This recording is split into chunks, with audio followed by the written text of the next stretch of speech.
Welcome to another show. Today, we're going to compare the Vulcan Saavik, Robin Curtis versus Kirstie Alley.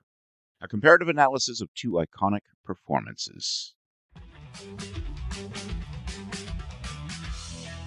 When I did Star Trek II, before that I had done nothing, and I'd faked my resume, and I'm sure everyone knew it. I was so insecure about whether or not I was going to deliver. I was just 2 feet on the ground in the moment, wanting to make sure I did what I was hired to do. I was asked to come in and meet Nick Meyer and speak about it, and I thought, Star Trek 6? I thought, oh my God, it's 6 already?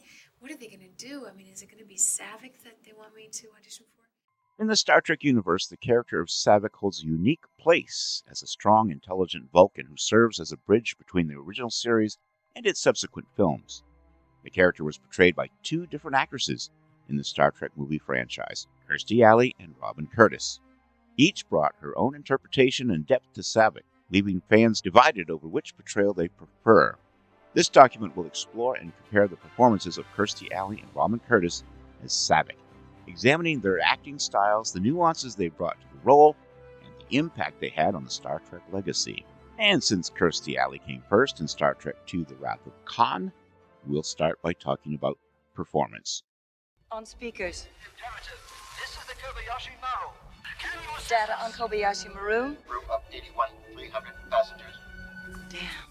Her portrayal of Saavik was well received by both fans and critics, and she brought a unique freshness to the character. Kirstie Alley's interpretation of Saavik was that of a young, somewhat inexperienced Vulcan officer, still learning the ropes of Starfleet while adhering to Vulcan logic and discipline. Alley's performance was marked by a subtle vulnerability, which made Saavik relatable and endearing. Her expressive eyes and emotional restraint conveyed a character who was constantly balancing her Vulcan training with her human emotions, making her performance both compelling and nuanced.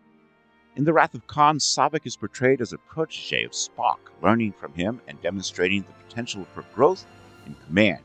Alley's Saavik shows a deep respect for her mentor, and her interactions with other crew members highlight her willingness to learn and adapt. This portrayal set the stage for a character that fans could look forward to seeing develop in subsequent films. When the Sci-Fi Channel aired this film on television, Leonard Nimoy appeared on screen during commercial breaks, explaining various memories and trivia about the film itself. One of the items was the character's backstory of Lieutenant Saavik, who was intended to have Romulan Vulcan heritage. Your protege's first rate. Slightly emotional. She is half Romulan, Jim. The admixture tends to make her more volatile than me, for example. Another sequence that was deleted concerned a romance between Lieutenant Saavik and David Marcus, played by the late Merritt Buttrick. I failed to resolve the situation. There's no correct resolution. It's a test of character. May I ask how you dealt with the test? You may ask. That's a little joke. Humor. It is a difficult concept. It is not logical. Which would have made her more emotional than a pure-blood Vulcan. 3 hints at this remain in the final film.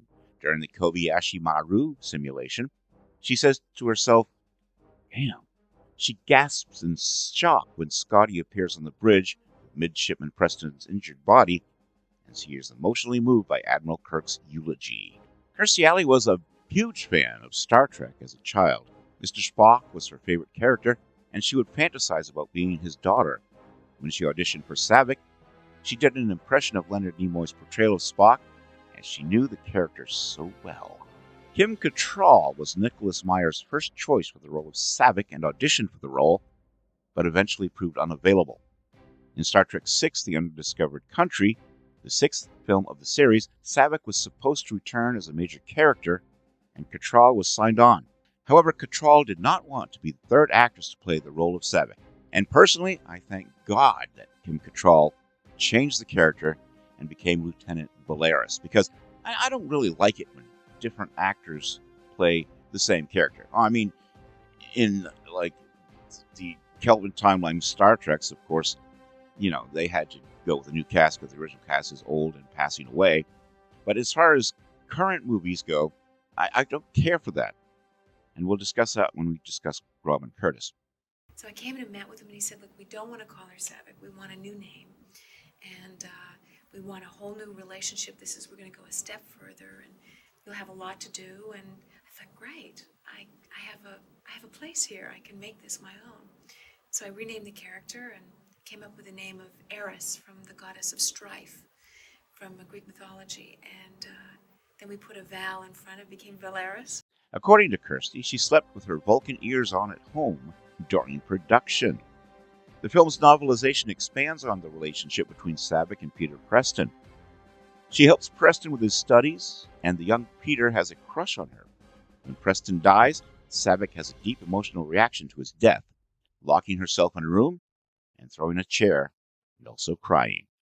Preston is also revealed to be the nephew of Montgomery Scott, a scene that was deleted from the original film, the theatrical release, and not shown until the film came to television and they re-added certain scenes. When Admiral Kirk and Saavik are in the turbo lift, the addition of Kirstie Alley to the cast was somewhat divisive to the film crew. Nicholas Meyer and Leonard Nimoy were impressed with her acting and felt she added to this film. On the other hand, Gene Roddenberry thought she failed to play a convincing alien. I thought a few times too often she sounded like an American girl who had just laid down her tennis racket. I think you have to build in those mysteries in those mysterious ways, especially when you have aliens. Saavik was the first female Vulcan in the Star Trek universe whose name begins with S. Previously, only male Vulcans had the names that began with S: Spock, Sarek, Surak, and so on, while female Vulcans had the name that began with T: T'Pau, T'Pring, and so on.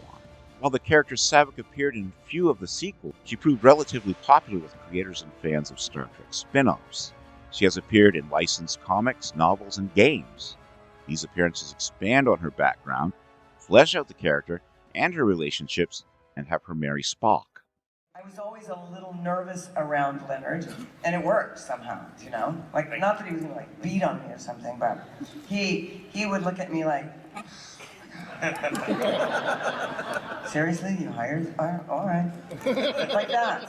I think he did. When negotiating Kirstie Alley's contract for Star Trek II: The Wrath of Khan, Paramount Studios did not offer or include any options or clauses regarding any possible sequels. According to director Leonard Nimoy, this left Alley open to negotiate a new contract for this film, resulting in Alley's excessive salary demands, which led to her being dropped and replaced by Robin Curtis.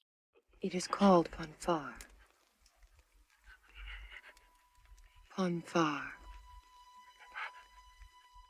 Robin Curtis took over the role of Saavik in Star Trek III: The Search for Spock and a brief scene in Star Trek IV: The Voyage Home. Her portrayal brought a different dimension to the character, which was both praised and critiqued by fans. Robin Curtis's approach to Saavik was more traditionally Vulcan, with a greater emphasis on logic and emotional restraint. Her performance was characterized by a stoic demeanor and a calm, measured delivery of lines, which adhered more closely to the established Vulcan archetype. Curtis's Saavik appeared more mature and experienced, reflecting a character who had grown and evolved since her initial introduction. And this is the contention I have. I loved Robin Curtis's interpretation, but it was so different from Kirstie Alley's, I don't really think she should have played the same character. Kirstie Alley's Saavik was a role that she developed herself, whereas Robin Curtis's Saavik was kind of directed by Leonard Nimoy. He molded Robin Curtis, who had not seen Kirstie Alley's performance before playing the part. He molded her into what he wanted Saavik to be. And that's why I think of them as two different characters. You know, like the name Smith is common among Earthlings. You know, there's a David Smith or a Stephen Smith. And Saavik is probably a common name in the Vulcan lore. That's the way I think anyway. I don't know, it's a minor thing, but I don't like seeing them as the same character. But anyway, in The Search for Spock, Curtis's Saavik plays a crucial role in the resurrection of Spock, demonstrating her loyalty and dedication to her friends and crew.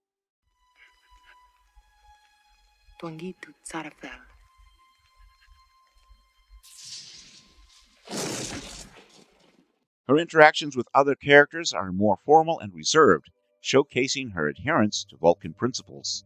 Curtis's portrayal of Saavik further develops the character's role within the Star Trek universe, presenting her as a capable and reliable officer who can be counted on in critical situations. There was a debate during the writing of the script as to who should be killed by the Klingons, Saavik or David Marcus, who was played by Merritt Buttrick. It was eventually decided that Marcus should die as punishment for using protomatter in the Genesis Matrix. Now, I always thought the Klingon would have no problem killing a female character.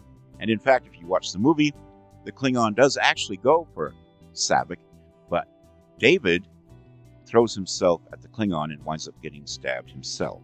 Both Kirstie Alley and Robin Curtis left a lasting impact on the character of Saavik and the Star Trek franchise. Their portrayals provided different perspectives of the same character, enriching the Star Trek narrative and offering fans a variety of interpretations to appreciate. Kirstie Alley's performance as Saavik in The Wrath of Khan introduced the character to the Star Trek universe with a sense of freshness and potential. Her portrayal resonated with fans and set a high standard for future appearances of the character. Alley's Saavik is often remembered for her emotional depth and the promise of growth and development. Robin Curtis's portrayal of Saavik in The Search for Spock and The Voyage Home provided a more traditional Vulcan interpretation, which some fans appreciated for its adherence to Vulcan principles. Curtis's Saavik is remembered for her stoicism and loyalty, contributing to the character's evolution and solidifying her place in Starfleet history. In conclusion, the character of Saavik, as portrayed by Kirstie Alley and Robin Curtis, offers two distinct yet complementary interpretations that have enriched the Star Trek franchise.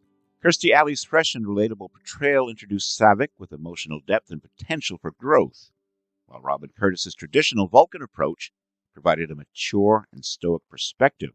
Both actresses brought their unique strengths to the role, leaving a lasting impact on the character and the Star Trek universe. Fans continue to appreciate and debate the merits of each portrayal, underscoring the enduring appeal of Saavik and the talented actresses who brought her to life.